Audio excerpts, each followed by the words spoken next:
ਗੁਰੂ ਪਾਤਸ਼ਾਹ ਸਾਨੂੰ ਦੋ ਚੀਜ਼ਾਂ ਇਸ ਇੱਕ ਸ਼ਬਦ ਦੇ ਵਿੱਚ ਦੋ ਚੀਜ਼ਾਂ ਦੱਸਦੇ ਨੇ ਕਿ ਇਹਨਾਂ ਦੋ ਚੀਜ਼ਾਂ ਤੋਂ ਸਾਵਧਾਨ। ਇੱਕ ਤਾਂ ਇਹ ਕਿ ਪੰਡਿਤ ਵਾਚੈ ਪੋਥੀਆਂ ਨਾ ਬੂਝੈ ਵਿਚਾਰ, ਪੋਥੀਆਂ ਪੜ੍ਹਨਾ ਪਰ ਵਿਚਾਰ ਨਾ ਕਰਨਾ। ਇੱਕ ਤਾਂ ਇਹ ਗੱਲ।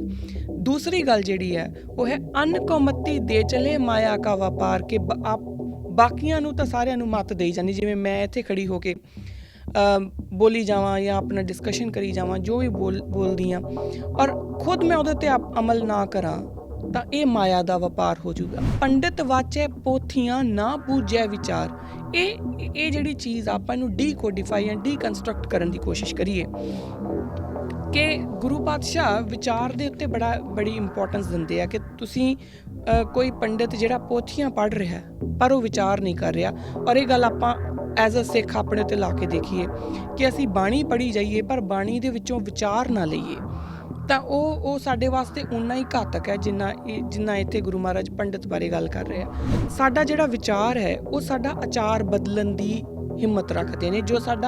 ਜਦੋਂ ਸਾਡੇ ਵਿਚਾਰ ਬਦਲਣਗੇ ਸਾਡਾ ਆਚਾਰ ਆਪਣੇ ਆਪ ਬਦਲ ਜਾਊਗਾ। ਫਿਰ ਜਿਹੜੀ ਆਪਣੀ ਉਹ ਟੂ ਡੂ ਲਿਸਟ ਵਿੱਚ ਸੀਗਾ ਨਾ ਉੱਪਰ ਸੱਚ ਆਚਾਰ, ਫਿਰ ਉਹ ਸੱਚ ਆਚਾਰ ਆਪਣੇ ਆਪ ਆਉਣਾ ਸ਼ੁਰੂ ਹੋ ਜਾਊਗਾ ਜਦੋਂ ਅਸੀਂ ਇਸ ਚੀਜ਼ ਨੂੰ ਆਪਣੇ ਵਿਚਾਰ ਬਦਲਣ ਦੀ ਕੋਸ਼ਿਸ਼ ਕਰਾਂਗੇ। ਵਾਹਿਗੁਰੂ ਜੀ ਕਾ ਖਾਲਸਾ, ਵਾਹਿਗੁਰੂ ਜੀ ਕੀ ਫਤਿਹ। ਕਿਰਦਾਰੇ ਖਾਲਸਾ ਦੇ ਅੱਜ ਦੇ ਇਸ ਐਪੀਸੋਡ ਵਿੱਚ ਮੈਂ ਕਿਰਨਪ੍ਰੀਤ ਕੌਰ ਆਪ ਸਭ ਦਾ ਬਹੁਤ-ਬਹੁਤ ਸਵਾਗਤ ਕਰਦੀ ਹਾਂ। ਕਿਰਦਾਰੇ ਖਾਲਸਾ ਦੇ ਜਿਹੜੇ ਕੁਝ ਐਪੀਸੋਡ ਪਿਛਲੇ ਕੁਝ ਹਫ਼ਤਿਆਂ 'ਚ ਆਪਾਂ ਕੀਤੇ ਨੇ, ਉਹਨਾਂ ਵਿੱਚ ਅਸੀਂ ਵਾਹਿਗੁਰੂ ਸ਼ਬਦ ਦੇ ਵਿੱਚ ਜਿਹੜਾ ਗੁਰੂ ਸ਼ਬਦ ਹੈ, ਜੋ ਗੁਰੂ ਵਰਡ ਹੈ, ਇਹਦੇ ਨੂੰ ਸਮਝਣ ਦੀ, ਇਹਦੇ ਬਾਰੇ ਅੰਡਰਸਟੈਂਡ ਕਰਨ ਦੀ ਆਪਾਂ ਇੱਕ ਸਾਂਝੀ ਕੋਸ਼ਿਸ਼ ਕੀਤੀ ਸੀਗੀ।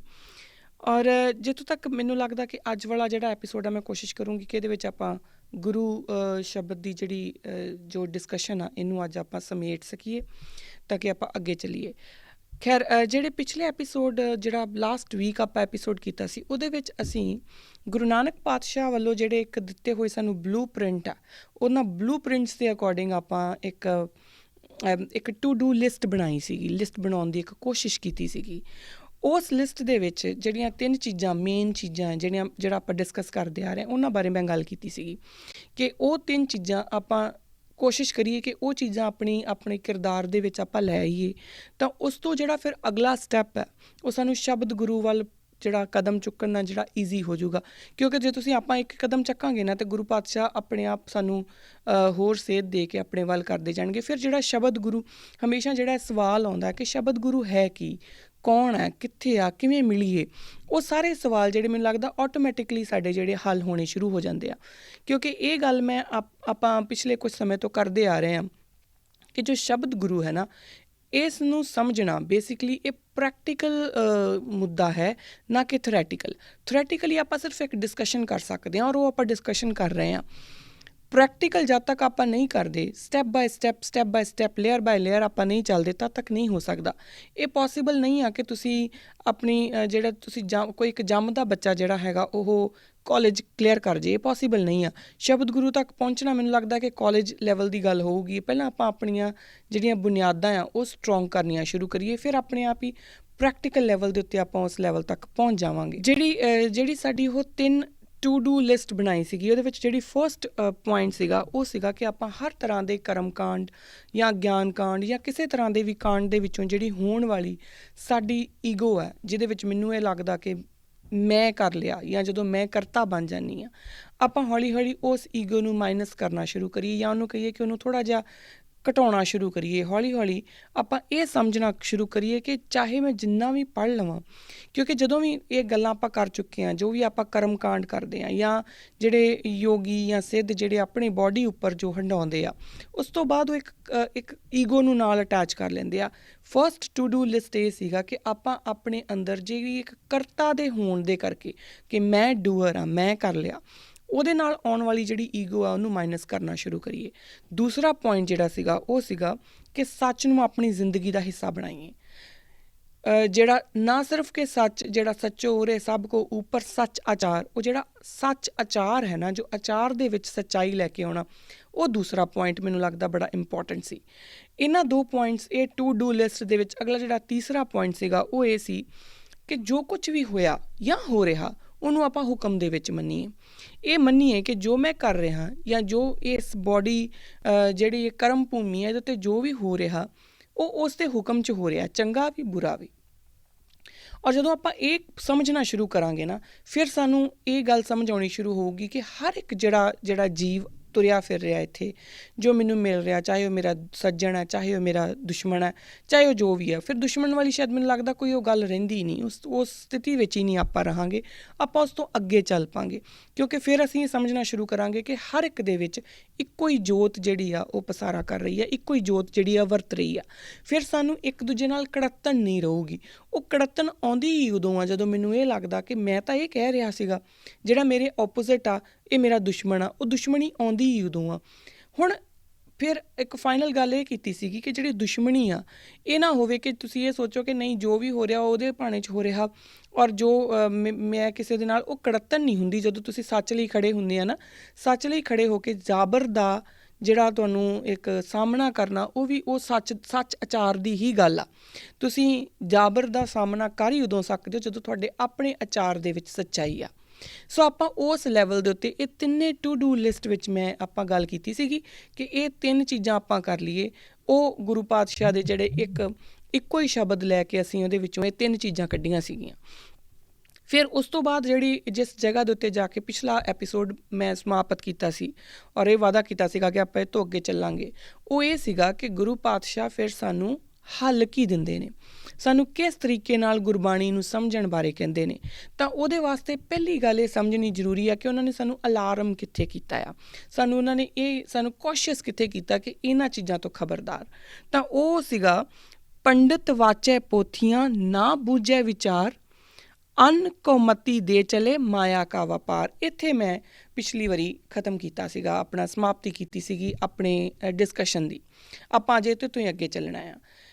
ਗੁਰੂ ਪਾਤਸ਼ਾਹ ਸਾਨੂੰ 2 ਚੀਜ਼ਾਂ ਇਸ ਇੱਕ ਸ਼ਬਦ ਦੇ ਵਿੱਚ 2 ਚੀਜ਼ਾਂ ਦੱਸਦੇ ਨੇ ਕਿ ਇਹਨਾਂ 2 ਚੀਜ਼ਾਂ ਤੋਂ ਸਾਵਧਾਨ। ਇੱਕ ਤਾਂ ਇਹ ਕਿ ਪੰਡਿਤ ਵਾਚੈ ਪੋਥੀਆਂ ਨਾ ਬੂਝੈ ਵਿਚਾਰ, ਪੋਥੀਆਂ ਪੜ੍ਹਨਾ ਪਰ ਵਿਚਾਰ ਨਾ ਕਰਨਾ, ਇੱਕ ਤਾਂ ਇਹ ਗੱਲ। ਦੂਸਰੀ ਗੱਲ ਜਿਹੜੀ ਹੈ ਉਹ ਹੈ ਅੰਨ ਕੋ ਮਤੀ ਦੇ ਚਲੇ ਮਾਇਆ ਕਾ ਵਪਾਰ, ਕਿ ਬਾਕੀਆਂ ਨੂੰ ਤਾਂ ਸਾਰਿਆਂ ਨੂੰ ਮੱਤ ਦੇਈ ਜਾਂਦੀ, ਜਿਵੇਂ ਮੈਂ ਇੱਥੇ ਖੜੀ ਹੋ ਕੇ ਬੋਲੀ ਜਾਵਾਂ ਜਾਂ ਆਪਣਾ ਡਿਸਕਸ਼ਨ ਕਰੀ ਜਾਵਾਂ, ਜੋ ਵੀ ਬੋਲਦੀ ਹਾਂ, ਔਰ ਖੁਦ ਮੈਂ ਉਹਦੇ 'ਤੇ ਅਮਲ ਨਾ ਕਰਾਂ ਤਾਂ ਇਹ ਮਾਇਆ ਦਾ ਵਪਾਰ ਹੋ ਜਾਊਗਾ। ਮੈਨੂੰ ਅਕਸਰ ਜਦੋਂ ਆਪਾਂ ਏਕੇ ਦੀ ਗੱਲ ਕੀਤੀ ਸੀਗੀ ਨਾ, ਬੜਿਆਂ ਲੋਕਾਂ ਨੇ ਕੁਐਸਚਨ ਕੀਤੇ ਕਿ ਤੁਸੀਂ ਕਦੀ ਜਿਹੜੇ ਅਨਹਦ ਨਾਦ ਦੀ ਗੱਲ ਕਰਦੇ ਹੋ, ਕਦੀ ਆਪ ਦੇਖਿਆ ਹੈ, ਕਦੀ ਆਪ ਸਮਝਿਆ। ਖੈਰ ਇਹ ਇੱਕ ਮੇਰੀ ਪਰਸਨਲ ਜਰਨੀ ਆ, ਪਰ ਇਹ ਹੁਣ ਮੇਰੇ ਅਤੇ ਮੇਰੇ ਗੁਰੂ ਦੇ ਵਿੱਚ ਆ। ਇਹਦੇ ਵਾਸਤੇ ਕਿਸੇ ਹੋਰ ਨੂੰ ਇਹਨਾਂ ਜਾਂ ਮੈਨੂੰ ਕਿਸੇ ਵਾਸਤੇ ਇਸ ਗੱਲੋਂ ਨਹੀਂ ਹੋਣਾ ਚਾਹੀਦਾ ਕਿ ਉਹਨੇ ਦੇਖਿਆ ਕਿ ਨਹੀਂ ਦੇਖਿਆ, ਕਿਉਂਕਿ ਇਹ ਉਹਦੀ ਅਤੇ ਉਹਦੇ ਗੁਰੂ ਦੇ ਵਿਚਲੀ ਗੱਲ ਆ। ਮੇਰੇ ਤੱਕ ਜੋ ਮੈਨੂੰ ਹੋਣਾ ਚਾਹੀਦਾ ਹੈ, ਇਹ ਹੋਣਾ ਚਾਹੀਦਾ ਕਿ ਮੈਂ ਕੀ ਕੀਤਾ ਆ, ਮੈਂ ਕੀ ਕਰ ਰਹੀ ਹਾਂ, ਮੈਂ ਸਿਰਫ ਆਪਣੇ ਉੱਪਰ ਕੰਸਨਟਰੇਟ ਕਰਕੇ ਚੱਲਾਂ ਇਹਨਾਂ ਗੱਲਾਂ ਨੂੰ ਲੈ ਕੇ। ਸੋ ਇਹ ਜਿਹੜੀਆਂ 2 ਚੀਜ਼ਾਂ ਨੇ, ਇਹ ਗੁਰੂ ਪਾਤਸ਼ਾਹ ਨੇ ਸਾਨੂੰ ਕੋਸ਼ਿਸ਼ ਕੀਤਾ ਹੈ ਨਾ, 2 ਲੈਵਲ ਦੇ ਉੱਪਰ ਸਾਨੂੰ ਧਿਆਨ ਰੱਖਣ ਨੂੰ ਕਿਹਾ ਆ। ਹੁਣ ਜਿਹੜੀ ਪਹਿਲੀ ਗੱਲ ਆ, ਆਪਾਂ ਇਹਨਾਂ ਦੋਨਾਂ ਨੂੰ ਅਲੱਗ-ਅਲੱਗ ਤਰੀਕੇ ਨਾਲ ਸਮਝਣ ਦੀ ਕੋਸ਼ਿਸ਼ ਕਰਾਂਗੇ, ਔਰ ਇਹਦੇ ਵਿੱਚੋਂ ਹੀ ਜਿਹੜੀ ਸਾਡੀ ਟੂ ਡੂ ਲਿਸਟ ਆ ਉਹ ਕਿੱਦਾਂ ਪੂਰੀ ਹੋਊਗੀ ਅਗਰ ਆਪਾਂ ਇਹਨਾਂ 2 ਚੀਜ਼ਾਂ ਨੂੰ ਸਮਝ ਲਈਏ, ਅਤੇ ਕਿੱਦਾਂ ਆਪਾਂ ਇਹ ਤੋਂ ਸ਼ਬਦ ਗੁਰੂ ਵੱਲ ਚੱਲ ਸਕਦੇ ਹਾਂ, ਇਹ ਅੱਜ ਆਪਾਂ ਡਿਸਕਸ ਕਰਨਾ। ਹੁਣ ਜਿਹੜੀ ਪਹਿਲੀ ਗੱਲ ਸੀਗੀ ਕਿ ਪੰਡਿਤ ਵਾਚੈ ਪੋਥੀਆਂ ਨਾ ਬੂਝੈ ਵਿਚਾਰ, ਆਪਾਂ ਇਹਨੂੰ ਸ਼ੁਰੂ ਕਰਦੇ ਹਾਂ। ਸਭ ਤੋਂ ਪਹਿਲਾਂ ਤਾਂ ਇਸ ਗੱਲ ਨੂੰ ਸਮਝ ਲਓ ਕਿ ਜਦੋਂ ਆਪਾਂ ਪੰਡਿਤ ਦੀ ਗੱਲ ਕਰਾਂਗੇ ਨਾ, ਅਤੇ ਪੰਡਿਤ ਵਰਡ ਨੂੰ ਸੋਚ ਕੇ ਕਿਤੇ ਇਹ ਨਾ ਸਮਝ ਲਿਓ ਜੇ ਕਿ ਇਹ ਤਾਂ ਸਿਰਫ ਜਿਹੜੇ ਹਿੰਦੂ ਪੰਡਿਤ ਨੇ, ਇਹ ਸਿਰਫ ਉਹਨਾਂ ਦੀ ਗੱਲ ਕੀਤੀ ਆ, ਜਾਂ ਗੁਰੂ ਮਹਾਰਾਜ ਨੇ ਸਿਰਫ ਹਿੰਦੂ ਪੰਡਿਤਾਂ ਦੀ ਗੱਲ ਕੀਤੀ, ਸਾਡੇ ਵਾਸਤੇ ਇਹ ਨਹੀਂ ਆ। ਨਹੀਂ, ਬਿਲਕੁਲ ਨਹੀਂ, ਇਹ ਸਾਡੇ ਸਾਰਿਆਂ ਵਾਸਤੇ ਆ। ਔਰ ਜਦੋਂ ਤੁਸੀਂ ਭਾਈ ਕਾਹਨ ਸਿੰਘ ਨਾਭਾ ਦਾ ਜਿਹੜਾ ਮਹਾਨ ਕੋਸ਼ ਆ, ਉਹਦੇ ਵਿੱਚ ਪੰਡਿਤ ਦੇ ਅੱਖਰ ਜਿਹੜੇ ਅਰਥ ਕੱਢੋਗੇ ਨਾ ਕਿ ਉਹਦੇ ਸ਼ਬਦੀ ਅਰਥ ਕੀ ਨੇ, ਤਾਂ ਉਹ ਕਹਿੰਦੇ ਨੇ ਕਿ ਜਿਹੜਾ ਆਪਣੇ ਆਪ ਜਾਂ ਜਿਹੜਾ ਗਿਆਨਵਾਨ ਹੋਵੇ, ਜਿਹੜਾ ਗਿਆਨ ਦਾ ਭੰਡਾਰ ਹੋਵੇ, ਉਹਨੂੰ ਪੰਡਿਤ ਕਿਹਾ ਜਾਂਦਾ। ਸੋ ਇੱਥੇ ਜਿਹੜਾ ਹਿੰਦੂ ਪੰਡਿਤ ਆ, ਇਹਦਾ ਮਤਲਬ ਇਹ ਨਹੀਂ ਕਿ ਉਹਨਾਂ ਨੇ ਸਿਰਫ ਹਿੰਦੂ ਪੰਡਿਤ ਦੀ ਗੱਲ ਕਰਤੀ। ਹਰ ਉਹ ਬੰਦਾ ਜੋ ਗਿਆਨ ਰੱਖਦਾ ਆ, ਜਿਹੜਾ ਗਿਆਨ ਦੀ ਗੱਲ ਕਰਦਾ ਆ, ਜਿਹਦੇ ਕੋਲ ਗਿਆਨ ਦਾ ਭੰਡਾਰ ਹੈ, ਉਹਨੂੰ ਪੰਡਿਤ ਕਿਹਾ ਗਿਆ। ਹੁਣ ਪੰਡਿਤ ਵਾਚੈ ਪੋਥੀਆਂ ਨਾ ਬੂਝੈ ਵਿਚਾਰ, ਇਹ ਜਿਹੜੀ ਚੀਜ਼ ਆਪਾਂ ਇਹਨੂੰ ਡੀਕੋਡੀਫਾਈ ਜਾਂ ਡੀਕਨਸਟਰਕਟ ਕਰਨ ਦੀ ਕੋਸ਼ਿਸ਼ ਕਰੀਏ ਕਿ ਗੁਰੂ ਪਾਤਸ਼ਾਹ ਵਿਚਾਰ ਦੇ ਉੱਤੇ ਬੜੀ ਇੰਪੋਰਟੈਂਸ ਦਿੰਦੇ ਆ ਕਿ ਤੁਸੀਂ ਕੋਈ ਪੰਡਿਤ ਜਿਹੜਾ ਪੋਥੀਆਂ ਪੜ੍ਹ ਰਿਹਾ ਪਰ ਉਹ ਵਿਚਾਰ ਨਹੀਂ ਕਰ ਰਿਹਾ। ਔਰ ਇਹ ਗੱਲ ਆਪਾਂ ਐਜ਼ ਅ ਸਿੱਖ ਆਪਣੇ ਉੱਤੇ ਲਾ ਕੇ ਦੇਖੀਏ ਕਿ ਅਸੀਂ ਬਾਣੀ ਪੜ੍ਹੀ ਜਾਈਏ ਪਰ ਬਾਣੀ ਦੇ ਵਿੱਚੋਂ ਵਿਚਾਰ ਨਾ ਲਈਏ, ਤਾਂ ਉਹ ਸਾਡੇ ਵਾਸਤੇ ਓਨਾ ਹੀ ਘਾਤਕ ਹੈ ਜਿੰਨਾ ਇੱਥੇ ਗੁਰੂ ਮਹਾਰਾਜ ਪੰਡਿਤ ਬਾਰੇ ਗੱਲ ਕਰ ਰਹੇ ਆ। ਅਸੀਂ ਉਸੇ ਲਾਈਨ ਦੇ ਵਿੱਚ ਖੜੇ ਹੋ ਜਾਵਾਂਗੇ, ਅਸੀਂ ਸਿਰਫ ਬਾਣੀ ਨੂੰ ਪੜ੍ਹੀ ਜਾਈਏ, ਵਿਚਾਰ ਨਾ ਕਰੀਏ। ਹੁਣ ਇੱਥੇ ਸਵਾਲ ਇਹ ਆਉਂਦਾ ਕਿ ਵਿਚਾਰ ਦੇ ਉੱਤੇ ਇੰਪੋਰਟੈਂਸ ਕੀ ਆ, ਵਿਚਾਰ ਦੀ ਇੰਪੋਰਟੈਂਸ ਕੀ ਆ। ਇਨਸਾਨ ਜਿਹੜਾ ਹੈ, ਤੁਸੀਂ, ਮੈਂ, ਆਪਾਂ ਸਾਰੇ ਆਪਣੇ ਵਿਚਾਰਾਂ ਦੇ ਬਣੇ ਹੋਏ ਆ। ਇਸ ਗੱਲ ਨੂੰ ਆਪਾਂ ਥੋੜ੍ਹਾ ਜਿਹਾ ਧਿਆਨ ਨਾਲ ਸਮਝਣ ਦੀ ਕੋਸ਼ਿਸ਼ ਕਰੀਏ ਕਿ ਸਾਡਾ ਜਿਹੜਾ ਵਿਚਾਰ ਹੈ ਉਹ ਸਾਡਾ ਆਚਾਰ ਬਦਲਣ ਦੀ ਹਿੰਮਤ ਰੱਖਦੇ ਨੇ। ਜਦੋਂ ਸਾਡੇ ਵਿਚਾਰ ਬਦਲਣਗੇ, ਸਾਡਾ ਆਚਾਰ ਆਪਣੇ ਆਪ ਬਦਲ ਜਾਊਗਾ। ਫਿਰ ਜਿਹੜੀ ਆਪਣੀ ਉਹ ਟੂ ਡੂ ਲਿਸਟ ਵਿੱਚ ਸੀਗਾ ਨਾ, ਉੱਪਰ ਸੱਚ ਆਚਾਰ, ਫਿਰ ਉਹ ਸੱਚ ਆਚਾਰ ਆਪਣੇ ਆਪ ਆਉਣਾ ਸ਼ੁਰੂ ਹੋ ਜਾਊਗਾ ਜਦੋਂ ਅਸੀਂ ਇਸ ਚੀਜ਼ ਨੂੰ ਆਪਣੇ ਵਿਚਾਰ ਬਦਲਣ ਦੀ ਕੋਸ਼ਿਸ਼ ਕਰਾਂਗੇ। ਹੁਣ ਮੇਰੇ ਨਾਲ ਜ਼ਰਾ ਡਿਸਕਸ਼ਨ ਦੇ ਵਿੱਚ ਚੰਗੀ ਤਰ੍ਹਾਂ ਮਨ ਲਗਾ ਕੇ ਇੱਕ ਗੱਲ ਸਮਝਿਓ ਜੇ। ਦੋ ਇਨਸਾਨ ਨੇ ਇਸ ਪੂਰੀ ਦੁਨੀਆ ਦੇ ਵਿੱਚ, ਪੂਰੀ ਸ੍ਰਿਸ਼ਟੀ ਦੇ ਵਿੱਚ, ਜਿੰਨੇ ਵੀ ਇਨਸਾਨ, ਆਪਾਂ ਦੋ ਛੱਡ ਦਿਓ, ਜਿੰਨੇ ਵੀ ਇਨਸਾਨ ਆ, ਸਾਰੇ ਹੱਡ, ਮਾਸ ਅਤੇ ਖੂਨ ਦੇ ਬਣੇ ਹੋਏ ਆ। ਤੁਸੀਂ ਕੋਈ ਵੀ ਐਸਾ ਇਨਸਾਨ, ਇੱਕ ਵੀ ਜਿਹੜਾ ਕਿਸੇ ਹੋਰ ਮਟੀਰੀਅਲ ਦਾ ਬਣਿਆ, ਤਾਂ ਉਹ ਮੈਨੂੰ ਦੱਸਿਓ। ਐਸਾ ਕੋਈ ਵੀ ਪੂਰੀ ਦੁਨੀਆ ਦੇ ਵਿੱਚ ਕੋਈ ਵੀ ਐਸਾ ਇਨਸਾਨ ਨਹੀਂ ਜਿਹੜਾ ਇਸ ਮਟੀਰੀਅਲ ਤੋਂ ਬਿਨਾਂ ਕਿਸੇ ਹੋਰ ਚੀਜ਼ ਦਾ ਬਣਿਆ ਹੋਵੇ। ਸੋ ਬੋਡੀ ਹਰ ਕਿਸੇ ਦਾ ਮਟੀਰੀਅਲ ਸੇਮ ਹੈ। ਹਰ ਕਿਸੇ ਦੇ ਵਿੱਚ ਇੱਕ ਹੀ ਦਿਲ ਹੈ, ਹਰ ਕਿਸੇ ਦੇ ਵਿੱਚ ਕਿਡਨੀਜ਼ ਵੀ ਹੈ, ਲੰਗਸ ਵੀ ਹੈ। ਐਵਰੀਥਿੰਗ ਜੋ ਵੀ ਗੁਰੂ ਨੇ, ਜੋ ਵੀ ਪਰਮਾਤਮਾ ਨੇ, ਅੱਲਾ ਨੇ, ਵਾਹਿਗੁਰੂ ਨੇ, ਜਿਸ ਵੀ ਨਾਮ ਨਾਲ ਆਪਾਂ ਉਸ ਸ਼ਕਤੀ ਨੂੰ ਜਾਣਦੇ ਹਾਂ, ਉਸਨੇ ਹਰ ਇੱਕ ਬੰਦੇ ਨੂੰ ਇੱਕੋ ਜਿਹਾ ਬਣਾਇਆ। ਹੁਣ ਜਦੋਂ ਉਹ ਧਰਤੀ 'ਤੇ ਆ ਗਏ, ਉਹ ਇੱਕੋ ਜਿਹੇ ਦਿਖਣ ਵਾਲੇ ਇਨਸਾਨ, ਇੱਕ ਉਹਨਾਂ ਵਿੱਚੋਂ ਬੜਾ ਫੈਸਿਸਟ ਹੋ ਕੇ ਉੱਭਰਦਾ ਹੈ ਅਤੇ ਦੂਸਰਾ ਬੜਾ ਕਾਇੰਡ ਜਾਂ ਸੱਚਾ ਮਾਨਵ ਹੋ ਕੇ ਉੱਭਰਦਾ ਹੈ। ਇਹ ਕਿੱਦਾਂ ਹੋ ਗਿਆ? ਇਹ ਕਿੱਦਾਂ ਹੋ ਜਾਂਦਾ ਹੈ ਕਿ ਇੱਕੋ ਤਰ੍ਹਾਂ ਦੇ ਦਿਖਣ ਵਾਲੇ ਬੰਦੇ ਦੋ ਅਲੱਗ-ਅਲੱਗ ਐਕਸਟ੍ਰੀਮ, ਅਲੱਗ-ਅਲੱਗ ਵਿਚਾਰਧਾਰਾ ਦੇ ਮਾਲਕ ਕਿਵੇਂ ਹੋ ਜਾਂਦੇ ਆ? ਹੁਣ ਬਹੁਤੇ ਲੋਕ ਜਿਹੜੇ ਇਹਦਾ ਮੈਨੂੰ ਜਵਾਬ ਦਿੰਦੇ ਆ ਨਾ, ਉਹ ਇਹ ਕਹਿ ਦਿੰਦੇ ਆ ਜੀ ਜਿਹੜਾ ਧਰਮ, ਕਿਉਂਕਿ ਜਿਹੜੀ ਤੁਹਾਡੀ ਧਾਰਮਿਕ ਇਨਕਲੀਨੇਸ਼ਨ ਹੈ ਉਹ ਤੁਹਾਨੂੰ ਇੱਦਾਂ ਦਾ ਕੰਸਟਰਕਟ ਕਰ ਦਿੰਦੀ ਆ। ਬਹੁਤੇ ਲੋਕ ਮੈਨੂੰ ਕਹਿੰਦੇ, ਦੇਖੋ ਜਿਹੜਾ ਧਰਮ ਹੈ ਨਾ, ਉਹਨੇ ਬਹੁਤ ਲੜਾਈਆਂ ਕਰਾਈਆਂ, ਔਰ ਇਹੋ ਜਿਹੇ ਅਲੱਗ-ਅਲੱਗ ਫਲਸਫੇ ਆਪਣੇ ਲੋਕ ਲੈ ਕੇ ਆਉਂਦੇ ਆ। ਤਾਂ ਮੈਂ ਉਹਨਾਂ ਨੂੰ ਵੀ, ਮੇਰਾ ਉਹਨਾਂ ਨਾਲ ਵੀ ਇੱਕੋ ਹੀ ਇਸੇ ਗੱਲ ਦੇ ਉੱਤੇ ਰਹਿੰਦੀ ਹੁੰਦੀ ਆ ਕਿ ਜੇ ਧਰਮ ਦੀ ਵੀ ਗੱਲ ਕਰ ਲਈਏ ਤਾਂ ਸਾਡੇ ਕੋਲ ਐਸੇ ਵੀ ਲੋਕ ਹੋਏ ਨੇ, ਸਾਡੇ ਕੋਲ ਐਗਜ਼ਾਮਪਲਸ ਨੇ ਬਕਾਇਦਾ, ਜਿਹਦੇ ਵਿੱਚ ਅਸੀਂ ਦੇਖ ਸਕਦੇ ਹਾਂ ਕਿ ਇੱਕੋ ਧਰਮ ਦੇ ਦੋ ਅਲੱਗ-ਅਲੱਗ ਤਰ੍ਹਾਂ ਦੇ ਲੋਕ ਨੇ। ਬੜੀ ਜਿਹੜੀ ਇੰਪੋਰਟੈਂਟ ਇੱਕ ਐਗਜ਼ਾਮਪਲ ਆ ਉਹ ਇਹ ਹੈ, ਸਭ ਤੋਂ ਪਹਿਲਾਂ ਤਾਂ ਜੇ ਆਪਾਂ ਅੱਜ ਦੇ ਵਰਤਾਰੇ ਵਿੱਚੋਂ ਹੀ ਦੇਖਣਾ ਹੋਵੇ ਤਾਂ ਪੰਜਾਬ ਦੇ ਵਿੱਚ ਜਿਹੜੇ ਕਿਸਾਨ ਪ੍ਰੋਟੈਸਟ ਕਰ ਰਹੇ ਆ, ਹੁਣ ਉਹਨਾਂ ਦੇ ਵਿੱਚੋਂ ਮੈਂ ਸਿਰਫ ਪੰਜਾਬੀ ਪ੍ਰੋਟੈਸਟਰਸ ਦੀ ਗੱਲ ਕਰਾਂ ਤਾਂ ਉਹਨਾਂ ਵਿੱਚੋਂ ਮੈਜੋਰਿਟੀ ਜਿਹੜੇ ਆ ਉਹ ਸਿੱਖ ਰਿਲੀਜਨ ਦੇ ਨਾਲ, ਸਿੱਖ ਧਰਮ ਦੇ ਨਾਲ ਵਾਸਤਾ ਰੱਖਦੇ ਆ, ਔਰ ਗਾਂਧੀ ਵਰਗੇ ਜਿਹੜੇ ਆ ਉਹ ਸਿੱਖਾਂ ਨੂੰ ਜਰਾਇਮ ਪੇਸ਼ਾ ਕੌਮ ਵੀ ਦੱਸਦੇ ਆ। ਹੁਣ ਜੇ ਆਪਾਂ ਉੱਥੇ ਉਹਨਾਂ ਦਾ ਵਰਤਾਰਾ ਦੇਖੀਏ, ਜਿਸ ਤਰੀਕੇ ਨਾਲ ਨਾ ਸਿਰਫ ਉਹ ਉੱਥੇ ਗੁਰਬਾਣੀ ਦਾ ਪ੍ਰਵਾਹ ਚੱਲ ਰਿਹਾ ਹੈ, ਉੱਥੇ ਬਕਾਇਦਾ ਲੰਗਰ ਵੀ ਚੱਲ ਰਹੇ ਨੇ, ਉੱਥੇ ਹਰ ਇੱਕ ਚੀਜ਼ ਜਿਹੜੀ ਆ ਉਹਨਾਂ ਨੇ ਫ੍ਰੀ ਵੰਡਣੀ ਸ਼ੁਰੂ ਕੀਤੀ ਆ। ਇੱਥੋਂ ਤੱਕ ਕਿ ਗਰੀਬ ਗੁਰਬੇ ਦੇ ਜਿਹੜੇ ਆਸ-ਪਾਸ ਦੇ ਲੋਕ ਆ ਉਹ ਵੀ ਉੱਥੋਂ ਆਪਣਾ ਢਿੱਡ ਭਰ ਕੇ ਜਾ ਰਹੇ ਨੇ, ਗਰਮ ਕੱਪੜੇ ਲੈ ਕੇ ਜਾ ਰਹੇ ਨੇ। ਹਰ ਇੱਕ ਚੀਜ਼ ਜਿਹੜੀ ਆ ਉਹ ਸੇਵਾ ਦਾ ਭਾਵ ਉੱਥੇ ਜੋ ਸਿੱਖੀ ਦੇ ਵਿੱਚੋਂ ਮਿਲਦਾ ਉਹ ਉੱਥੇ ਤੁਹਾਨੂੰ ਨਜ਼ਰ ਆ ਰਿਹਾ ਹੈ। ਇੱਥੋਂ ਤੱਕ ਕਿ ਕੁਝ ਸਾਡੇ ਜਿਹੜੇ ਉੱਥੇ ਵਲੰਟੀਅਰ ਨੇ, ਉਹਨਾਂ ਨੇ ਬਕਾਇਦਾ ਉੱਥੋਂ ਦੇ ਆਸ-ਪਾਸ ਦੇ ਝੁੱਗੀ ਝੌਂਪੜੀਆਂ ਦੇ ਬੱਚਿਆਂ ਵਾਸਤੇ ਸਕੂਲ ਵੀ ਖੋਲ੍ਹ ਦਿੱਤੇ ਆ। ਉੱਥੇ ਇਸ ਟਾਈਮ ਦੇ ਉੱਤੇ ਜੇ ਤੁਸੀਂ ਧਿਆਨ ਨਾਲ ਦੇਖੋ ਤਾਂ ਗੁਰੂ ਨਾਨਕ ਪਾਤਸ਼ਾਹ ਵੱਲੋਂ ਚਲਾਇਆ ਹੋਇਆ ਲੰਗਰ, ਉਸ ਤੋਂ ਬਾਅਦ ਜਿਹੜਾ ਦਵਾਖਾਨੇ, ਔਰ ਜਿਹੜੇ ਸਾਡੇ ਜਿਹਨੂੰ ਆਪਾਂ ਸਕੂਲ ਕਹਿੰਦੇ ਆ ਜਾਂ ਜਿਹੜੇ ਪਾਠਸ਼ਾਲਾ ਕਹਿੰਦੇ ਆ, ਉਹ ਹਰ ਇੱਕ ਚੀਜ਼ ਉੱਥੇ ਅਵੇਲੇਬਲ ਹੈਗੀ ਆ। ਪਿੱਛੇ ਜੇ ਮੈਨੂੰ ਸੁਣਨ 'ਚ ਆਇਆ ਸੀਗਾ ਕਿ ਉੱਥੇ ਉਹ ਕੁਸ਼ਤੀ ਵੀ ਕਰਾਉਣ ਲੱਗੇ ਆ। ਸੋ ਬੇਸਿਕਲੀ ਉਹ ਮੱਲ ਅਖਾੜਿਆਂ ਵਾਲੀ ਗੱਲ ਵੀ ਆ ਗਈ। ਤਾਂ ਮੈਨੂੰ ਉਹ ਲੱਗਦਾ ਕਿ ਸਾਰਾ ਦਾ ਸਾਰਾ ਜਿਹੜਾ ਸਿੱਖੀ ਫਲਸਫਾ ਆ ਉਹ ਉੱਥੇ ਕੰਮ ਕਰ ਰਿਹਾ ਇਸ ਟਾਈਮ ਦੇ ਉੱਤੇ। ਪਰ ਉਹ ਇੱਕ ਦੂਜੇ ਨਾਲ ਲੜ ਨਹੀਂ ਰਹੇ ਨਾ, ਔਰ ਉਹ ਬਕਾਇਦਾ ਸਭ ਤੋਂ ਵੱਡਾ ਪੀਸਫੁਲ ਪ੍ਰੋਟੈਸਟ ਇਸ ਟਾਈਮ 'ਤੇ ਮੰਨਿਆ ਜਾ ਰਿਹਾ। ਉਹਦੇ ਵਿਪਰੀਤ ਤੁਸੀਂ ਲੈ ਲਓ ਤਾਂ ਅਮਰੀਕਾ ਦੇ ਵਿੱਚ ਜੋ ਹੋਇਆ ਪਾਰਲੀਮੈਂਟ ਦੇ ਉੱਤੇ, ਜਿਸ ਤਰੀਕੇ ਨਾਲ ਉਹ ਸਾਰੇ ਚੜ੍ਹ ਗਏ, ਉੱਥੇ ਤਾਂ ਕੋਈ ਰਿਲੀਜਨ ਨਹੀਂ ਕੰਮ ਕਰ ਰਿਹਾ ਸੀਗਾ। ਉੱਥੇ ਤਾਂ ਸਿਰਫ ਇੱਕ ਖਾਸ ਇਨਸਾਨ ਦੇ ਪ੍ਰੋਟੈਸਟਰਸ ਜਿਹੜੇ ਉਹਦੇ ਫੇਵਰ ਕਰਦੇ ਆ, ਉਹੀ ਪ੍ਰੋਟੈਸਟ ਕਰ ਰਹੇ ਸੀਗੇ। ਤਾਂ ਉੱਥੇ ਤਾਂ ਹਿੰਸਾ ਹੋ ਗਈ। ਸੋ ਰਿਲੀਜਨ ਜਿਹੜਾ ਉਹ ਰਿਲੀਜਨ ਦੇ ਵਿੱਚੋਂ ਹਿੰਸਾ ਨਿਕਲ ਕੇ ਆਉਂਦੀ ਆ। ਇੱਥੇ ਆਪਣੇ ਆਪ 'ਚ ਹੀ ਗੱਲਾਂ ਬੜੀਆਂ ਕਲੀਅਰ ਹੋ ਜਾਂਦੀਆਂ ਕਿ ਇੱਕ ਜਗ੍ਹਾ ਦੇ ਉੱਤੇ ਜਿੱਥੇ ਸਿਰਫ ਰਿਲੀਜਨ ਦਾ ਜਿਹੜਾ ਇੱਕ ਫਲਸਫਾ ਹੈ, ਮੈਕਸੀਮਮ ਰਿਲੀਜਨ ਦੇ, ਸਿੱਖੀ ਦੇ ਫਲਸਫੇ ਦੇ ਵਿੱਚੋਂ ਗੱਲਾਂ ਨਿਕਲ ਕੇ ਆ ਰਹੀਆਂ, ਉੱਥੇ ਇਹੋ ਜਿਹੀ ਕੋਈ ਲੜਾਈ ਝਗੜਾ ਨਹੀਂ ਨਜ਼ਰ ਆ ਰਿਹਾ। ਪਰ ਦੂਜੇ ਪਾਸੇ ਜਿੱਥੇ ਰਿਲੀਜਨ ਦੀ ਗੱਲ ਵੀ ਨਹੀਂ ਹੈ, ਉੱਥੇ ਲੜਾਈ ਝਗੜਾ ਵੀ ਨਜ਼ਰ ਆ ਰਿਹਾ। ਹੁਣ ਆਪਾਂ ਆਈਏ ਜਿਹੜੀ ਆਪਣੀ ਗੱਲ ਸੀਗੀ ਕਿ ਕਿਸ ਤਰੀਕੇ ਨਾਲ ਉਹ ਜਿਹੜਾ ਹੱਡ ਮਾਸ ਦੇ ਹੀ ਬਣੇ ਹੋਏ ਲੋਕ ਉਹ ਦੋ ਅਲੱਗ-ਅਲੱਗ ਵਿਚਾਰਧਾਰਾਵਾਂ ਦੇ ਕਿੱਦਾਂ ਹੋ ਜਾਂਦੇ ਆ। ਲੋਕ ਕਹਿੰਦੇ ਆ ਜੀ ਧਰਮ ਉਹਨਾਂ ਨੂੰ ਬਣਾ ਦਿੰਦਾ। ਹੁਣ ਆਪਣੇ ਕੋਲ ਇੱਕ ਬੜਾ ਵੱਡਾ ਇੰਪੋਰਟੈਂਟ ਐਗਜ਼ਾਮਪਲ ਜਿਹੜੀ ਹੈਗੀ ਆ ਔਰ ਬੜੀ ਪ੍ਰੋਮੀਨੈਂਟ ਐਗਜ਼ਾਮਪਲ ਆ, ਉਹ ਹੈ ਸੂਬਾ ਸਰਹੰਦ ਦੀ ਅਤੇ ਨਵਾਬ ਮਲੇਰਕੋਟਲਾ। ਦੋਵੇਂ ਬਕਾਇਦਾ ਇਸਲਾਮਿਕ ਹੈ, ਦੋਵੇਂ ਹੀ ਮੁਸਲਮਾਨ ਨੇ ਔਰ ਦੋਵਾਂ ਦਾ ਧਰਮ ਵੀ ਇੱਕ ਹੈ। ਪਰ ਇੱਕ ਬੰਦਾ ਹੈ ਉਹ ਜ਼ਾਲਮ ਅਤੇ ਜ਼ੁਲਮ ਦੀ ਇੰਤਹਾ ਦਾ ਜਿਹੜਾ ਉਹ ਆਪਣੇ ਆਪ ਨੂੰ ਬਣਾ ਲੈਂਦਾ ਕਿ ਔਰ ਉਹ ਕਹਿੰਦਾ ਔਰ ਬਕਾਇਦਾ ਉਹਨੇ ਆਪਣੇ ਧਰਮ ਨੂੰ ਅੱਗੇ ਰੱਖ ਕੇ ਔਰ ਧਰਮ ਦੇ ਉੱਤੇ ਚੱਲਦਿਆਂ ਉਹਨੇ ਕਿਹਾ ਕਿ ਮੈਂ ਇਸ ਤਰ੍ਹਾਂ ਇਹ ਜ਼ੁਲਮ ਤੇ ਮੈਨੂੰ ਕਰਨਾ ਪੈਣਾ।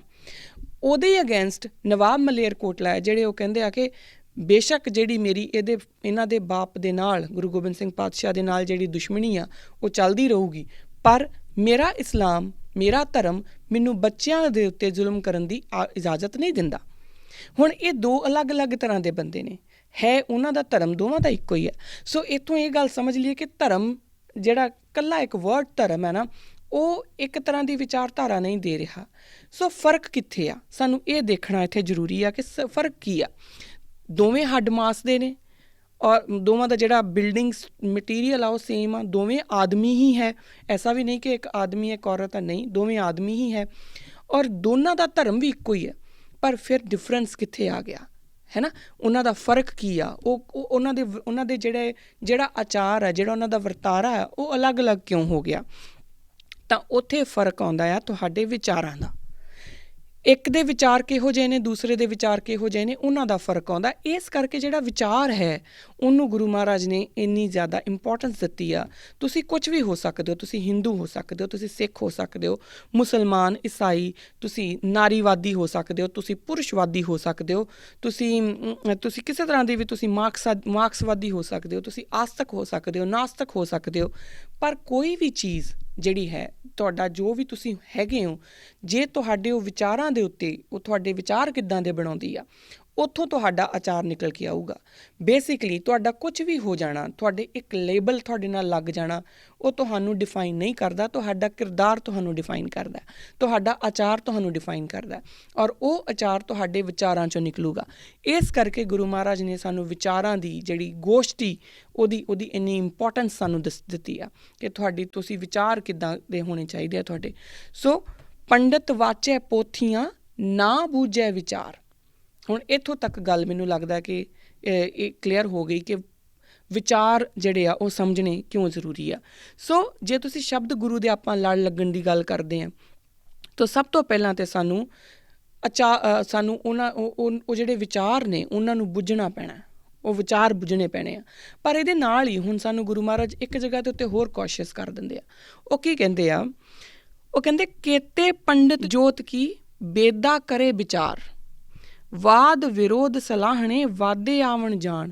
ਉਹ ਕਹਿੰਦੇ ਕਿ ਬਹੁਤ ਸਾਰੇ ਐਸੇ ਪੰਡਿਤ ਵੀ ਹੈਗੇ ਆ ਜਿਹੜੇ ਵੇਦਾਂ ਦਾ ਵਿਚਾਰ ਵੀ ਕਰ ਲੈਂਦੇ ਆ, ਵਿਚਾਰ ਕਰਦੇ ਆ, ਪਰ ਫਿਰ ਵੀ ਉਹ ਜਿਹੜੇ ਇਹ ਆਉਣ ਜਾਣ ਦੇ ਇਸ ਚੱਕਰ 'ਚੋਂ ਬਾਹਰ ਨਹੀਂ ਨਿਕਲਦੇ। ਕਿਉਂਕਿ ਉਹ ਵਾਦ ਵਿਵਾਦ ਦੇ ਵਿੱਚ ਹੀ ਫਸੇ ਰਹਿੰਦੇ ਆ।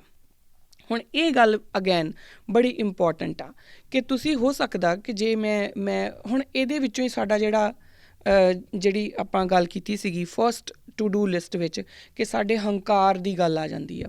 ਬਹੁਤ ਸਾਰੇ ਜਦੋਂ ਗੁਰੂ ਮਹਾਰਾਜ ਕਹਿੰਦੇ ਕਿ ਬਹੁਤ ਸਾਰੇ ਐਸੇ ਪੰਡਿਤ ਨੇ ਜਿਹੜੇ ਵਿਚਾਰ ਵੀ ਕਰਦੇ ਆ, ਪਰ ਉਹਨਾਂ ਵਿਚਾਰਾਂ ਦੇ ਵਿੱਚੋਂ ਵੀ ਉਹ ਇੱਕ ਆਪਣੇ ਆਪ ਦੇ ਇੱਕ ਡਾਇਲਮਾ ਦੇ ਵਿੱਚ ਫਸ ਜਾਂਦੇ, ਇੱਕ ਦੂਸਰੇ ਦੇ ਨਾਲ ਵਿਵਾਦ 'ਚ ਫਸ ਕੇ ਆਉਣ ਜਾਣ ਦੇ ਚੱਕਰ 'ਚੋਂ ਬਾਹਰ ਨਹੀਂ ਨਿਕਲ ਪਾਉਂਦੇ। ਹੁਣ ਇੱਥੇ ਸਾਨੂੰ ਕੀ ਦੱਸਿਆ ਜਾ ਰਿਹਾ ਕਿ ਜਦੋਂ ਤੁਸੀਂ ਵਿਚਾਰ ਕਰ ਲਿਆ ਨਾ, ਤਾਂ ਉਹਨਾਂ ਵਿਚਾਰਾਂ ਨੂੰ ਇਸ ਤਰੀਕੇ ਨਾਲ ਨਾ ਇਹ ਤੁਹਾਡੇ ਵਿਚਾਰ ਇੰਝ ਨਾ ਹੋ ਜੇ ਕਿਉਂਕਿ ਤੁਸੀਂ ਨੌਲੇਜ ਗ੍ਰਾਸਪ ਕੀਤੀ ਆ, ਤਾਂ ਉਹ ਤੁਹਾਡੀ ਈਗੋ ਬਣ ਜੂਗੀ। ਅਗਰ ਤੁਹਾਡੀ ਈਗੋ ਬਣ ਗਈ, ਕਿਉਂਕਿ ਆਪਾਂ ਵਾਦ ਵਿਵਾਦ 'ਚ ਕਦੋਂ ਪੈਂਦੇ ਹਾਂ, ਸਾਨੂੰ ਜਦੋਂ ਇਹ ਲੱਗਣਾ ਸ਼ੁਰੂ ਹੋ ਜਾਂਦਾ ਕਿ ਮੇਰੀ ਨੌਲੇਜ ਸਭ ਤੋਂ ਬੈਸਟ ਆ। ਆਪਾਂ ਇਹ ਕਿਉਂ ਕਹਿੰਦੇ ਹਾਂ, ਹਰ ਇੱਕ ਬੰਦਾ ਇਹ ਕਿਉਂ ਕਹਿੰਦਾ ਕਿ ਮੇਰਾ ਜਿਹੜਾ ਓਕੇ ਆਪਾਂ ਅਗਰ ਰਿਲੀਜਨ ਦੀ ਉਹ ਗੱਲ ਕਰੀਏ ਕਿ ਮੇਰਾ ਧਰਮ ਜਿਹੜਾ ਬੈਸਟ ਆ, ਕਿਉਂਕਿ ਉਹ ਇੱਕ ਤਰ੍ਹਾਂ ਨਾਲ ਈਗੋ ਦੇ ਨਾਲ ਅਟੈਚ ਕਰ ਲੈਂਦੇ ਹਾਂ। ਆਪਾਂ ਉਹਨੂੰ ਸਬਜੈਕਟਿਵਲੀ ਜਾਂ ਓਬਜੈਕਟਿਵਲੀ ਦੇਖਦੇ ਨਹੀਂ, ਆਪਾਂ ਉਹਨੂੰ ਘੋਖਦੇ ਨਹੀਂ ਕਿ ਕਿਹੜੀ ਗੱਲ ਆਪਣੇ 'ਚ ਸਹੀ ਆ ਗਲਤ ਆ, ਉਹ ਆਪਾਂ ਨਹੀਂ ਘੋਖਦੇ। ਆਪਾਂ ਉਹਨੂੰ ਬੜਾ ਰਿਜਿਡ ਹੋ ਕੇ ਆਪਣੀ ਈਗੋ ਦੇ ਨਾਲ ਅਟੈਚ ਕਰ ਲੈਂਦੇ ਹਾਂ ਮੇਰਾ। ਔਰ ਇਹਦੇ ਵਿੱਚੋਂ ਨਿਕਲ ਕੇ ਆਉਂਦੇ ਜਦੋਂ ਆਪਣੀ ਜਿਹੜੀ ਆਪਾਂ ਸਿਰਫ ਸਿੱਖਾਂ ਦੀ ਗੱਲ ਕਰੀਏ, ਤਾਂ ਬਹੁਤੇ ਸਾਰੇ ਜਿਹੜੇ ਸਾਡੇ ਸਿੱਖਾਂ ਦੇ ਵਿੱਚ ਇੱਕ ਪ੍ਰੋਬਲਮ ਆ ਗਈ ਆ ਕਿ ਇੱਕ ਜਿਹੜਾ ਇੱਕ ਧਿਰ ਆ ਉਹ ਦੂਜੇ ਨੂੰ ਭੇਡਾਂ ਕਹਿ ਰਿਹਾ ਹੁੰਦਾ, ਦੂਸਰਾ ਜਿਹੜੀ ਧਿਰ ਆ ਉਹ ਪਹਿਲੇ ਨੂੰ ਭੇਡਾਂ ਕਹਿ ਰਿਹਾ ਹੁੰਦਾ, ਅਤੇ ਹੈ ਦੋਨੋਂ ਹੀ ਸਿੱਖ। ਸਾਨੂੰ ਇਸ ਚੀਜ਼ ਨੂੰ ਸਮਝਣਾ ਪਊਗਾ ਕਿ ਜੇ ਆਪਾਂ ਦੋਨੋਂ ਹੀ ਸਿੱਖ ਹਾਂ ਤਾਂ ਸਾਨੂੰ ਗੁਰੂ ਮਹਾਰਾਜ ਨੇ ਕੀ ਕਿਹਾ ਆ, ਔਰ ਭੇਡਾਂ ਦਾ ਕੀ, ਭੇਡਾਂ ਤੋਂ ਮਤਲਬ ਕਿ ਇੱਕ ਆਪਾਂ ਕੌਨਫਲਿਕਟ ਵਿੱਚ ਪੈਂਦੇ ਹਾਂ, ਹੈ ਨਾ। ਉਹ ਕੌਨਫਲਿਕਟ ਕੀ ਆ ਸਾਨੂੰ ਇਹ ਸਮਝਣਾ ਪਊਗਾ। ਉਸ ਸਮਝਣ ਤੋਂ ਬਾਅਦ ਸਾਨੂੰ ਅੱਗੇ ਗੱਲਾਂ ਕਰਨੀਆਂ ਪੈਣਗੀਆਂ। ਹੁਣ ਗੁਰੂ ਮਹਾਰਾਜ ਨੇ ਸਾਨੂੰ ਕੋਸ਼ਿਸ਼ ਕਰਤਾ ਕਿ ਐਸੇ ਬੜੇ ਸਾਰੇ ਪੰਡਤ ਨੇ ਜਿਹੜੇ ਬਕਾਇਦਾ ਵੇਦਾਂ ਨੂੰ ਪੜ੍ਹ ਕੇ ਉਹਨਾਂ ਨੂੰ ਵਿਚਾਰ ਵੀ ਕਰਦੇ ਆ, ਪਰ ਉਹ ਇੱਕ ਦੂਜੇ ਦੇ ਕੌਨਫਲਿਕਟ ਵਿੱਚ ਹੀ ਪੈ ਜਾਂਦੇ ਆ। ਇਹਦਾ ਮਤਲਬ ਕੀ? ਹੁਣ ਇਹਨੂੰ ਧਿਆਨ ਨਾਲ ਦੇਖੀਏ ਕਿ ਇਹਦਾ ਮਤਲਬ ਕੀ, ਕਿ ਉਹਨਾਂ ਨੇ ਸਿਰਫ ਵਿਚਾਰ ਕੀਤਾ ਸੁਪਰਫਿਸ਼ੀਅਲ ਲੈਵਲ ਦੇ ਉੱਤੇ। ਉਹਨਾਂ ਨੇ ਬਿਲਕੁਲ ਉਸ ਬੱਚੇ ਵਾਂਗੂ ਘੋਟਾ ਲਾਇਆ ਜਿਹੜਾ ਬੱਚਾ ਇੱਕ ਦਿਨ ਜਿਹੜਾ ਜਦੋਂ ਅਗਲੇ ਦਿਨ ਉਹਨਾਂ ਦਾ ਨੈਕਸਟ ਡੇ ਐਗਜ਼ਾਮ ਆ ਤਾਂ ਇੱਕ ਦਿਨ ਪਹਿਲਾਂ ਜਿਹੜਾ ਉਹ ਘੋਟਾ ਲਾਉਂਦੇ ਆ, ਪੜ੍ਹਦੇ ਆ, ਅਤੇ ਉਹਨੂੰ ਯਾਦ ਕਰਕੇ ਅਗਲੇ ਦਿਨ ਉਹਨਾਂ ਨੇ ਐਗਜ਼ਾਮ ਦੇ ਵਿੱਚ ਲਿਖਣਾ ਆ ਬਸ। ਕਿਉਂਕਿ ਉਹਨਾਂ ਨੂੰ ਇੱਕ ਪਰਟੀਕੂਲਰ ਉਹਨਾਂ ਦਾ ਟਾਰਗੇਟ ਆ, ਔਰ ਟਾਰਗੇਟ ਕੀ ਆ ਕਿ ਅਸੀਂ ਪਾਸ ਹੋਣਾ ਹੈ ਜਾਂ ਸਾਡੇ ਨੰਬਰ ਵਧੀਆ ਆ ਜਾਣ, ਉਹ ਟਾਰਗੇਟ ਆ। ਸੋ ਐਸੇ ਜਿਹੜੇ ਲੋਕ ਨੇ ਜਿਹੜੇ ਪੜ੍ਹਦੇ ਨੇ ਆਪਣੇ ਵੇਦ ਪੁਰਾਣ ਜਾਂ ਗ੍ਰੰਥ ਜਾਂ ਕਿਸੇ ਤਰ੍ਹਾਂ ਦੀ ਵੀ ਜਿਹੜੀ ਨੌਲੇਜ ਆ ਉਹਨੂੰ ਜਦੋਂ ਪੜ੍ਹਦੇ ਨੇ ਤਾਂ ਉਹਨਾਂ ਦਾ ਟਾਰਗੇਟ ਹੁੰਦਾ ਆ ਕਿ ਮੈਂ ਅਗਲੇ ਨੂੰ ਨੀਵਾਂ ਦਿਖਾਉਣਾ, ਕਿ ਮੈਂ ਇੰਨੀ ਕੁ ਨੌਲੇਜ ਹਾਸਿਲ ਕਰ ਲਾਂ ਕਿ ਮੈਂ ਅਗਲੇ ਦੇ ਉੱਤੇ ਇਹ ਦੱਸ ਸਕਾਂ ਕਿ ਤੈਨੂੰ ਮੇਰੇ ਤੋਂ ਨੌਲੇਜ ਘੱਟ ਆ। ਉਦੋਂ ਉਹ ਜਿਹੜਾ ਟਾਰਗੇਟ ਆ ਨਾ, ਹੁਣ ਉਹ ਤੁਹਾਡੇ ਉਹ ਤੁਹਾਡੇ ਵਿਚਾਰਾਂ ਨੂੰ ਵੀ ਸੀਮਿਤ ਕਰ ਦਿੰਦਾ, ਜਿਹਦੇ ਕਰਕੇ ਤੁਹਾਡਾ ਆਚਾਰ ਡਿਵੈਲਪ ਨਹੀਂ ਹੁੰਦਾ। ਤੁਹਾਡੇ ਤੋਂ ਮੇਰਾ ਮਤਲਬ ਮੇਰਾ ਵੀ ਨਾਲ ਹੀ ਹੈ ਕਿ ਜਿਹਦੇ ਵਿੱਚ ਆਪਣਾ ਜਿਹੜਾ ਇੱਕ ਵਿਚਾਰ, ਉਹ ਸਾਡੇ ਵਿਚਾਰਾਂ ਦੀ ਅਸੀਂ ਇੱਕ ਬਾਊਂਡਰੀ ਬਣਾ ਲੈਂਦੇ ਹਾਂ ਕਿ ਮੈਂ ਅਗਰ ਪੜ੍ਹ ਰਿਹਾ, ਅਗਰ ਮੈਂ ਗੁਰੂ ਗ੍ਰੰਥ ਸਾਹਿਬ ਮਹਾਰਾਜ ਦਾ ਵੀ ਅਧਿਐਨ ਕਰ ਰਿਹਾ ਤਾਂ ਉਹ ਮੈਂ ਕਿਉਂ ਕਰ ਰਿਹਾ, ਕਿਉਂਕਿ ਮੈਨੂੰ ਇਹ ਲੱਗਦਾ ਕਿ ਮੈਂ ਇਹਦੇ ਵਿੱਚੋਂ ਉਹ ਸਾਰਾ ਕੁਛ ਮੈਂ ਪੜ੍ਹ ਲਵਾਂ, ਔਰ ਉਸ ਤੋਂ ਬਾਅਦ ਮੈਂ ਜਿਹੜੇ ਵੀ ਲੋਕਾਂ ਨੂੰ ਇਹ ਦੱਸ ਸਕਾਂ ਕਿ ਤੈਨੂੰ ਨਹੀਂ ਪਤਾ ਮੈਨੂੰ ਪਤਾ ਹੈ। ਔਰ ਇਹ ਜਿਹੜੀ ਇਸ ਚੀਜ਼ ਦੇ ਨਾਲ ਅਟੈਚ ਹੋ ਜਾਂਦੀ ਹੈ ਹਉਮੈ, ਇਹਦੇ ਨਾਲ ਅਟੈਚ ਹੋ ਜਾਂਦੀ ਹੈ ਈਗੋ। ਇਹ ਬਿਲਕੁਲ ਉਹੀ ਈਗੋ ਹੈ ਜਿਹਦੇ ਬਾਰੇ ਗੁਰੂ ਪਾਤਸ਼ਾਹ ਸਾਨੂੰ ਪਹਿਲਾਂ ਹੀ ਕਹਿ ਦਿੰਦੇ ਨੇ ਕਿ ਤੁਸੀਂ ਚਾਹੇ ਜਿੰਨੇ ਮਰਜ਼ੀ ਕਰਮ ਕਾਂਡ ਕਰ ਲਓ, ਤੁਸੀਂ ਚਾਹੇ ਜਿੰਨੇ ਮਰਜ਼ੀ ਗਿਆਨ ਲੈ ਲਓ, ਤੁਸੀਂ ਬੁੱਧੀ ਦੇ ਨਾਲ ਕਰ ਲਓ, ਔਰ ਜਿੰਨੇ ਮਰਜ਼ੀ ਤੁਸੀਂ ਦਾਨ ਪੁੰਨ ਕਰ ਲਓ, ਤੁਹਾਨੂੰ ਪਰਮਾਤਮਾ ਇਸ ਤਰ੍ਹਾਂ ਨਹੀਂ ਮਿਲਦਾ। ਉਹੀ ਈਗੋ ਅਸੀਂ ਇੱਥੇ ਦੁਬਾਰਾ ਉਹ ਵਿਚਾਰਾਂ ਦੇ ਨਾਲ ਵੀ ਲੈ ਕੇ ਆ ਜਾਂਦੇ ਹਾਂ, ਆਪਾਂ ਉਹਨਾਂ ਵਿਚਾਰਾਂ ਦੇ ਵਿੱਚ ਵੀ ਲੈ ਲੈਂਦੇ ਹਾਂ। ਸਾਨੂੰ ਇਹ ਵੀ ਲੱਗਣ ਲੱਗ ਜਾਂਦਾ ਕਿ ਮੈਂ ਜੋ ਬੋਲਿਆ that is the best thing, ਇਸ ਤੋਂ ਵੱਧ ਤਾਂ ਵਧੀਆ ਕੁਝ ਹੋ ਹੀ ਨਹੀਂ ਸਕਦਾ। ਸੋ ਇਹ ਜਿਹੜੀਆਂ ਚੀਜ਼ਾਂ ਨੇ ਇਹਦੇ ਨਾਲੋਂ ਸਾਨੂੰ ਈਗੋ ਨੂੰ ਡਿਟੈਚ ਕਰਨਾ ਹੋਊਗਾ। ਸੋ ਇਹ ਜਦੋਂ ਹੁਣ ਪਹਿਲਾਂ ਤਾਂ ਗੁਰੂ ਪਾਤਸ਼ਾਹ ਨੇ ਕਿਹਾ ਕਿ ਪੰਡਿਤ ਅਗਰ ਪੋਥੀਆਂ ਵਾਚਦੇ ਨੇ ਪਰ ਉਹ ਵਿਚਾਰ ਨਹੀਂ ਕਰਦੇ ਤਾਂ ਕੋਈ ਕੰਮ ਮਤਲਬ ਦੇ ਨਹੀਂ। ਉਸ ਤੋਂ ਬਾਅਦ ਉਹਨਾਂ ਇਹ ਵੀ ਦੱਸਤਾ ਕਿ ਜਿਹੜੇ ਵਿਚਾਰ ਕਰਦੇ ਨੇ ਪਰ ਫਿਰ ਵੀ ਉਹ ਵਾਦ ਵਿਵਾਦ 'ਚ ਪੈ ਜਾਂਦੇ ਨੇ ਤਾਂ ਉਹਨਾਂ ਦਾ ਵੀ ਆਉਣਾ ਜਾਣਾ ਹੀ ਲੱਗਿਆ ਰਹੂਗਾ। ਹੁਣ ਇੱਥੇ ਸਾਨੂੰ ਇਹ ਦੇਖਣਾ ਆ ਜਾਂ ਗੁਰੂ ਪਾਤਸ਼ਾਹ ਦੀ ਸ਼ਰਨ ਦੇ ਵਿੱਚ ਜਾ ਕੇ ਉਹਨਾਂ ਕੋਲੋਂ ਆਪਾਂ ਕਹੀਏ, ਉਹਨਾਂ ਨੂੰ ਪੁੱਛੀਏ ਕਿ ਮਹਾਰਾਜ ਫਿਰ ਕੀ ਕੀਤਾ ਜਾਵੇ, ਫਿਰ ਅਸੀਂ ਕਿਸ ਤਰੀਕੇ ਨਾਲ ਇਸ ਜਿਹੜੇ ਜਾਲ 'ਚੋਂ ਛੁੱਟੀਏ। ਤਾਂ ਗੁਰੂ ਪਾਤਸ਼ਾਹ ਸਾਨੂੰ ਦੱਸਦੇ ਨੇ, ਨਾਨਕ ਸ਼ਬਦ ਮਿਲਾਵੜਾ ਨਾ ਵਿਛੋੜਾ ਹੋਏ, ਨਾਨਕ ਸ਼ਬਦ ਮਿਲਾਵੜਾ ਨਾ ਵਿਛੋੜਾ ਹੋਏ। ਹੁਣ ਇਹਨਾਂ ਸਾਰੀਆਂ ਚੀਜ਼ਾਂ ਦੇ ਵਿੱਚੋਂ ਕਿਉਂਕਿ ਜਦੋਂ ਵੀ ਅਸੀਂ ਜਿਹੜਾ ਮਨ ਹੈ ਨਾ, ਜਦੋਂ ਉਹਨੂੰ ਤੁਸੀਂ ਅਨਲੀਸ਼ ਕਰ ਦੋਗੇ, ਅਨਲੀਸ਼ ਦਾ ਮਤਲਬ ਕਿ ਉਹਦੇ ਉੱਤੇ ਕੋਈ ਲਗਾਮ ਨਹੀਂ, ਤਾਂ ਫਿਰ ਉਹ ਆਪਣੀ ਮਰਜ਼ੀ ਨਾਲ ਜਿਹੜੇ ਮਰਜ਼ੀ ਪਾਸੇ ਦੌੜੂਗਾ। ਗੁਰੂ ਪਾਤਸ਼ਾਹ ਸਾਨੂੰ ਦੱਸਦੇ ਨੇ, ਨਾਨਕ ਸ਼ਬਦ ਮਿਲਾਵੜਾ ਨਾ ਵਿਛੋੜਾ ਹੋਏ, ਕਿ ਸ਼ਬਦ ਜਿਹਨੂੰ ਮਿਲਾਊਗਾ ਨਾ ਉਹਦਾ ਵਿਛੋੜਾ ਨਹੀਂ ਪਾਉਂਦਾ, ਫਿਰ ਉਸਦਾ ਵਿਛੋੜਾ ਨਹੀਂ ਹੋਊਗਾ, ਕਿਉਂਕਿ ਫਿਰ ਉਹਨੂੰ ਹਾਰਨੈਸ ਕਰਨ ਵਾਸਤੇ, ਉਹਨੂੰ ਇੱਕ ਜਗ੍ਹਾ ਦੇ ਉੱਤੇ ਬੰਨ੍ਹ ਕੇ ਰੱਖਣ ਵਾਸਤੇ ਕੋਈ ਹੈ, ਔਰ ਉਹ ਸ਼ਬਦ ਆ। ਹੁਣ ਇੱਥੋਂ ਆਪਾਂ ਦੇਖੀਏ ਕਿ ਉਹ ਕਿਵੇਂ ਜਾਂ ਕਿਹਨੂੰ ਮਿਲਾਉਂਦਾ ਹੈ, ਸ਼ਬਦ ਕਿਹਨੂੰ ਮਿਲਾਊਗਾ ਸਾਨੂੰ, ਜਾਂ ਕਿੱਦਾਂ ਹੋਊਗਾ ਇਹ ਸਾਰਾ। ਤਾਂ ਇਸ ਵਾਸਤੇ ਏਕ ਵਸਤ ਬੁਝੇ ਤਾਂ ਹੋਵੇ ਪਾਕ, ਬਿਨ ਬੂਝੇ ਸਦਾ ਨ ਪਾਕ। ਏਕ ਵਸਤ ਬੂਝੇ ਤਾਂ ਹੋਵੇ ਪਾਕ, ਬਿਨ ਬੂਝੇ ਸਦਾ ਨਾ ਪਾਕ। ਇਹ ਸਾਨੂੰ ਇੱਕ ਬੜੀ ਸਾਡੀ ਜਿਹੜੀ ਇੰਪੋਰਟੈਂਟ ਗੱਲ ਆ ਉਹ ਇੱਥੋਂ ਕਰਕਸ ਸਾਡਾ ਸਮਝ ਇਹ ਆ ਜਾਂਦਾ। ਹੁਣ ਇੱਕ ਬੁਝੇ, ਇੱਕ ਜਿਹੜਾ ਆਪਾਂ ਇੱਕ ਓਂਕਾਰ ਦੀ ਗੱਲ ਕੀਤੀ ਸੀਗੀ, ਉਸ ਇੱਕ ਨੂੰ ਔਰ ਉਹਨੂੰ ਬੁਝਾਉਣ ਵਾਲਾ ਕੌਣ ਹੈ? ਪਰਮਾਤਮਾ ਦਾ ਜਿਹੜਾ ਸਾਡੇ ਕੋਲ ਜੋ ਸ਼ਬਦ ਹੈ, ਸ਼ਬਦ ਸਾਨੂੰ ਉਸ ਇੱਕ ਦਾ ਗਿਆਨ ਦਿੰਦਾ। ਸ਼ਬਦ ਤੁਹਾਨੂੰ ਉਸ ਇੱਕ ਨੂੰ ਬੁੱਝਣ ਦੀ ਗੱਲ ਕਰਦਾ ਹੈ। ਜਿਸ ਵਿਚਾਰ ਨੂੰ ਬੂਝਣ ਬਾਰੇ ਗੁਰੂ ਮਹਾਰਾਜ ਸਾਨੂੰ ਦੱਸ ਰਹੇ ਆ, ਔਰ ਜਿਸ ਵਿਚਾਰ ਦਾ ਸਾਨੂੰ ਅਗਰ ਉਹ ਕੋਈ ਪੜ੍ਹ ਵੀ ਲੈਂਦਾ ਤਾਂ ਫਿਰ ਵੀ ਉਹ ਹਉਮੈ 'ਚ ਫਸ ਜਾਂਦਾ। ਉਹਨੂੰ ਕੱਢਿਆ ਕਿੱਦਾਂ ਜਾ ਸਕਦਾ ਹੈ ਕਿ ਜੇ ਤੁਸੀਂ ਗਿਆਨ ਦੇ ਨਾਲ, ਔਰ ਗਿਆਨ ਕੀ ਹੈ? ਉਸ ਇੱਕ ਨੂੰ ਬੁੱਝਣਾ, ਉਸ ਇੱਕ ਨੂੰ ਸਮਝਣਾ।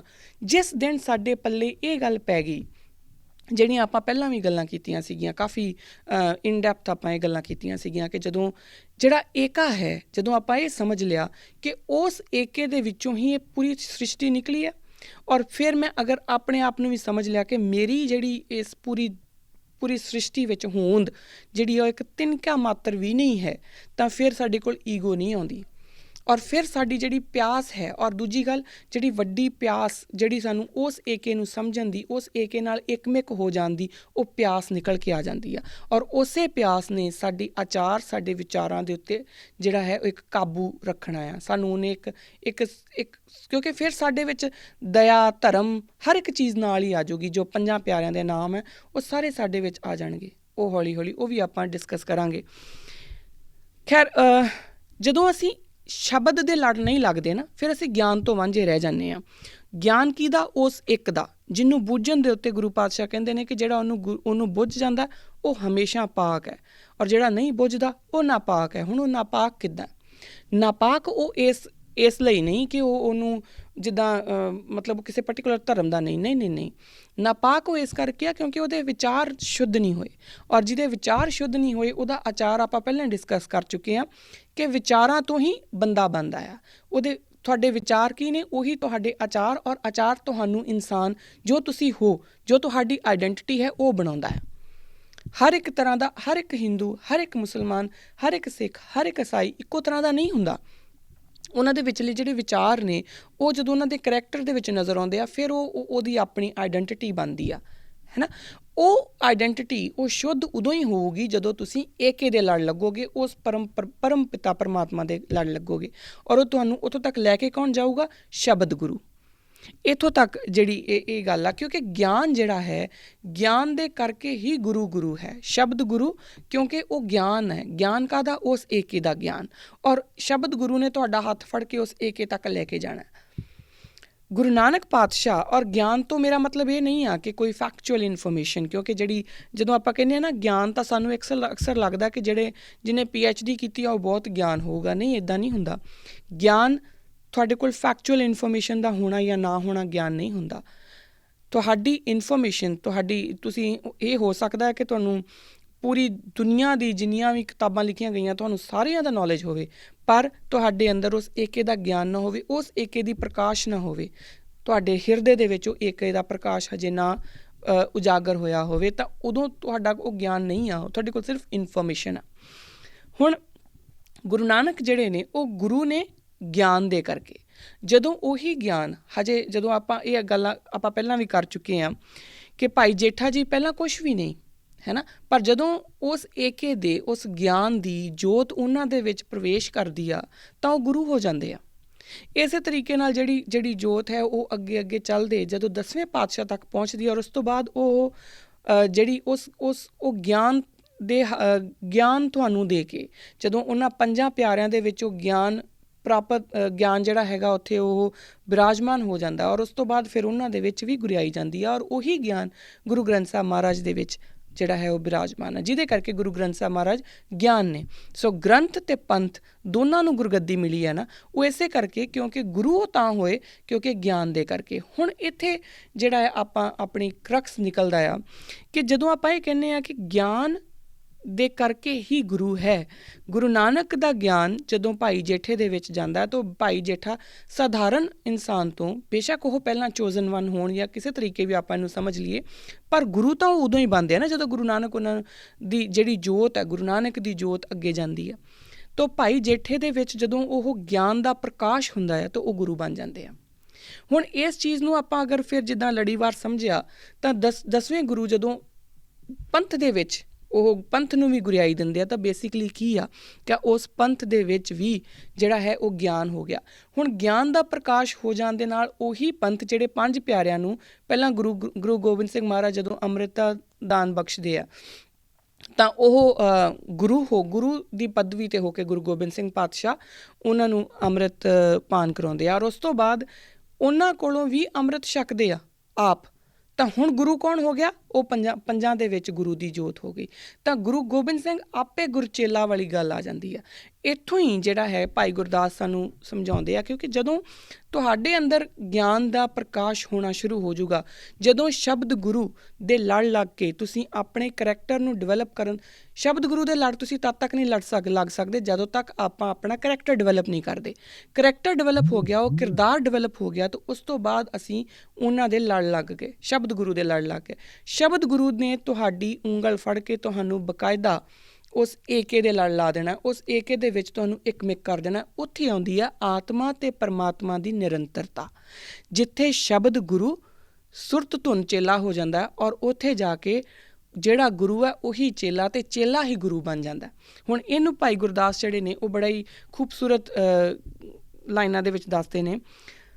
ਰਾਗ ਨਾਦ ਵਿਸਮਾਦ ਹੋਏ ਗੁਣ ਗਹਿਰ ਗੰਭੀਰਾ, ਸ਼ਬਦ ਸੁਰਤ ਲਵਲੀਨ ਹੋਏ ਅਨਹਦ ਤੁੰਤੀਰਾ, ਜੰਤਰੀ ਜੰਤਰ ਵਜਾਈਦਾ ਮਨ ਉਨਮਨ ਚੀਰਾ, ਵਜ ਵਜਾਏ ਸਮਾਏ ਲੈ ਗੁਰ ਸ਼ਬਦ ਵਜੀਰਾ, ਅੰਤਰ ਜਾਮੀ ਜਾਣੀਐ ਅੰਤਰਗਤ ਪੀਰਾ, ਗੁਰ ਚੇਲਾ ਚੇਲਾ ਗੁਰੂ ਬੇਦ ਹੀਰੇ ਹੀਰਾ, ਤੁਮ ਸਭ ਘਟ ਪੀਤਰ ਸਭ ਤੇ ਨਿਆਰੇ। ਹੁਣ ਇੱਥੇ ਉਸ ਲੈਵਲ 'ਤੇ ਜਾ ਕੇ ਜਦੋਂ ਤੁਸੀਂ ਇਹ ਸਾਰੇ ਜੇ ਮੈਂ ਇਹਦੀ ਵਿਆਖਿਆ ਕਰਨ ਲੱਗ ਗਈ ਫਿਰ ਆਪਣਾ ਟਾਈਮ ਜਿਹੜਾ ਹੈ ਉਹ ਖਤਮ ਹੋ ਜਾਣਾ।